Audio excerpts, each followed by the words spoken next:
I think a lot of us guys, we feel this kind of pull, like deep down, we want to really become like the best, most solid version of ourselves. Not like the macho stereotype, but something way more grounded. Have you ever felt that? Like a yearning for that kind of mature masculinity? Oh, absolutely. And if you're exploring that, you've probably bumped into this idea of the 4 archetypes, king, warrior, magician, lover. They're in that book, King, Warrior, Magician, Lover. But they're not boxes to fit in, right? It's more like they're these potentials, these powerful energies we all have inside. Right, exactly. It's like different sides of what it means to be like a fully developed man. The king, all about order and responsibility. The warrior, that drive to act and be courageous. The magician with his knowledge and insight. And then the lover, who's connected and passionate. And the book, King, Warrior, Magician, Lover, it makes this really interesting point. It's like, in the past, guys had these clear rituals, these rites of passage that helped them, go from being a boy to a man. But we don't really have those anymore, do we? No, not in the same way. So it can feel like you're trying to figure this whole masculinity thing out without a map, Yeah. Just wandering around. Exactly. And the authors, they talk about this as a crisis of masculine identity. Like, without these rituals, it's tougher to tap into what they call deep sources of masculine energy potentials, And that kind of leads us to what we're digging into today. Yeah, it does. It's a pretty big question, too. Can altered states of consciousness, specifically with psychedelics, can those actually help us understand these archetypes better? Maybe even, integrate them into our lives? It might sound a little out there, but it's not a new idea. SciFuture.pdf, it talks about how a lot of cultures, especially outside the West, they've always seen these, what they call holotropic states, which include psychedelic experiences. They've seen them as ways to heal, to grow spiritually, to connect with deeper parts of yourself. So it's not just a modern fad, right? It's like this ancient understanding of how these states can change us. Exactly. So today, we're going to dive into all that. We're going to see if these kinds of experiences can shine a light on the king, warrior, magician, and lover inside all of us. And we'll use what we know from Jungian psychology, transpersonal psychology, to see how it all fits together. Ready to jump in? Let's do it. And it feels right to start with the king, He seems like the foundation. For sure. The king, like king, warrior, magician, lover, says he's all about order. But not just any order, it's inner sovereignty. Not like ruling over other people, but being the steady center of your own life. And the big thing with the king is generativity, like creating things, giving your blessing to what you create. The book mentions this guy, Perry, who says the king's the central archetype. Like he's the one who keeps the rest of our psyche organized. So that's interesting, right? Because Perry noticed something about psychedelics. He said that when people have these experiences where the boundaries of their consciousness kind of soften, where their sense of self get less rigid, they often have these positive images of the king pop up. It's like they got a glimpse of this deep inner authority. And that connects so well with Jung's ideas about archetypes. Jung, he wrote Man and His Symbols and other stuff, and he basically said that these archetypes, they're down in the unconscious. It's this huge part of us that we don't usually tap into, and they're not just abstract ideas, They show up in our lives as symbols, in dreams, visions, even when we're awake. So the unconscious is like this wellspring of these really basic human patterns. And if someone has a psychedelic experience and sees these images, like a wise old man or a strong leader, or even if they just feel this deep inner strength, that could actually be their king archetype showing up, right? Right, like the unconscious is giving them this direct experience of what that energy feels like. But king, warrior, magician, lover reminds us there's also the shadow side, the shadow king. 2 versions of him, the tyrant and the weakling. The tyrant, he's all about control, he's driven by fear. And the weakling, he won't take responsibility, he's got no inner strength. In psychedelics, they can show you those parts of yourself too. It's not always pretty, but it can show you where your own king energy is out of balance. So it's like seeing the whole picture, not just the ideal. Okay, so we've talked about order, inner authority. What about the warrior? How do psychedelics connect with that energy? The warrior, when he's healthy, like the book says, he's all about focused action, discipline, courage in the face of challenges. And he's committed to something bigger than himself. He's not afraid to really engage with life, even the hard parts. We talked about how psychedelics can soften the boundaries of consciousness with the king. Is it similar with the warrior? Yeah, and this is where psychedelics talks about the transpersonal domain. It's like this realm you can tap into during these holotropic states. It goes beyond your personal story, your individual self, and it can connect you to this fundamental sense of inner strength and purpose. Yeah. That's very warrior, you know? So it's less about like literal battles. Right. And more about feeling that deep resolve, that sense of being part of something bigger. Yeah, exactly. And CysaFuture.pdf also talks about how these experiences, they can involve facing tough emotions, even trauma from the past. And a real warrior, he has to be able to face those things head on. So going through those intense emotional landscapes during a psychedelic experience and then like processing them afterward, that can be a powerful way to build that resilience the warrior has. Like an inner training ground, right? You face your demons and come out stronger.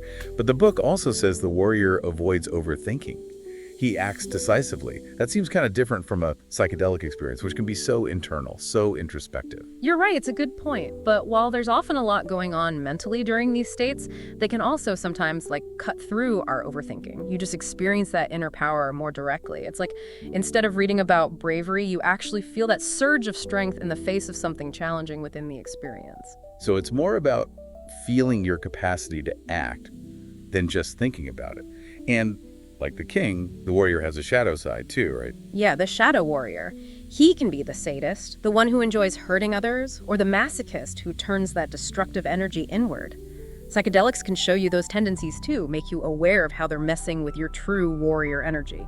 Because a real warrior, he protects, he serves, he doesn't cause harm. So becoming aware of that shadow is the first step to aligning that warrior energy with discipline and commitment to something good. Okay, let's move on to the magician. Knowledge, understanding, all that. The magician in King, Warrior, Magician, Lover, he's the one who knows things. He understands the hidden truths. He masters all these technologies, both inner and outer. He even gets ritual and symbolic language like a ritual elder, guiding others through their transformations. And it makes sense that psychedelics, they can really alter how we see things, give us access to different states of consciousness. Seems like they'd fit right in with a magician's search for deeper knowledge. Totally. Remember Jung in Man and His Symbols? He saw the symbols in our dreams as like these keys to the unconscious. And psychedelic visions, they can be full of symbols, offering you incredible insights into your inner world, the patterns that are running your life. It's like the unconscious is speaking a language you suddenly understand. And the book says the magician can stand back and observe. That detached view, that's something people describe a lot with psychedelics. Like you can see your own thoughts and emotions from a distance. That's such a crucial point, that ability to observe without judgment, which psychedelics can help with. It can give you this like much clearer understanding of your own patterns, the choices you make, the beliefs driving those choices. It's like seeing your inner workings from above. Super valuable for growth, for making better choices. But the magician has a shadow too, right? Yeah, the shadow magician. He can be the manipulator using knowledge to control people, or the naive one who maybe ignores important truths. A psychedelic experience might show you where you're acting from those shadow aspects, maybe unconsciously, and encourage you to shift towards the mature magician, the one who uses his wisdom ethically, not to control, but to guide and enlighten. So using knowledge for good, not for selfish reasons. Okay, last but not least, the lover. Connection, passion, all the good stuff. The lover, as King, Warrior, Magician, Lover puts it, he's all about connection to yourself, to others, to the world. Deep passion, being sensitive to beauty and pleasure, that basic human need to connect and find joy. One thing people always talk about with psychedelics is how they make everything feel more intense, like your senses are heightened, your emotions are stronger. That feels very lover-like. It totally is. Grof, in psychefuture.pdf, he talks about these experiences during holotropic states where people feel like they're merging with others, even with animals. Or they have visions of archetypal beings, mythological realms. That suggests a huge potential for empathy, for feeling connected to everything, a sense of unity that goes way beyond our normal experience. All very lover archetype stuff. So it's not just feeling your own emotions more, it's feeling connected to others and the world more deeply. And the book says the lover helps keep the other masculine energies, humane, loving, and related. What do psychedelics have to do with that? That increased compassion and connection you can feel during these states, it can balance out the king's detachment, the warrior's intensity, the magician's focus on the mental, the lover's energy. It brings heart to those other archetypes, reminds them what they're all about. Connection, love, making life better. I like that. It's like the lover brings the emotional intelligence to the table, keeps the other energies grounded and focused on good things. But of course, the lover has a shadow side too, right? Yeah, the shadow lover. You've got the addict, always chasing pleasure but never satisfied. And then the impotent lover, the one who shuts down emotionally, can't engage with passion or intimacy. Psychedelics, they might bring those patterns to light, those unhealthy attachments or that emotional numbness, and encourage you to move towards the mature lover, the one who can connect genuinely and express himself healthily. So moving from dependence or shutdown to a more vibrant, authentic way of being in the world and in relationships. So we've explored how psychedelics might relate to each archetype. But what about integrating all this, and what are the risks? That's so important. Psychedelics, they're not a magic bullet. They're not going to do the work of integrating these archetypes into your life for you. The insights you get, they only matter if you actually use them. You have to do something with them after the experience. Anyone who's explored these states will tell you intention is everything. You have to prepare yourself beforehand, mentally and emotionally, and then really work to integrate the experience afterward. It's not a game. Exactly. Like Jung said in Man and His Symbols, the real potential is inside you. He called it the individuation process. Psychedelics, they can be powerful catalysts, they can give you a new perspective, but the real work of embodying these archetypes, that happens in your everyday life. So it's not about the drug giving you the answers. It's about it helping you connect to your own inner wisdom.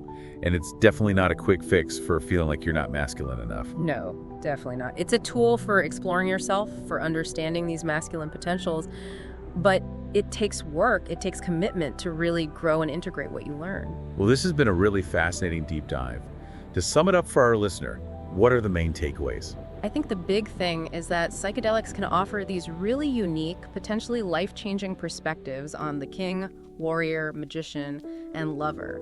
They can do it through visions, through these emotional breakthroughs that connect you with those energies, and by giving you access to the unconscious, where so much wisdom is hidden. And they can show you both the healthy sides of these archetypes and the shadow sides, which can be really valuable for growth. And like we said, integrating these archetypes, that's a personal journey. Psychedelics can be a powerful part of that, but it's not always easy. You have to be thoughtful, you have to put in the work to make those insights stick and change your life. And that brings us to a final thought for you, our listener. Think about the king, warrior, magician, and lover. Which one feels strongest in you right now? Which one needs more attention? How can you explore your inner world more deeply? Maybe through mindfulness, through finding practices that resonate with you, or maybe, if it feels right, through carefully considered experiences with altered states of consciousness. It's a journey, the self-discovery, and the journey itself can be amazing. So much to think about. Thanks for joining us on this deep dive. Until next time.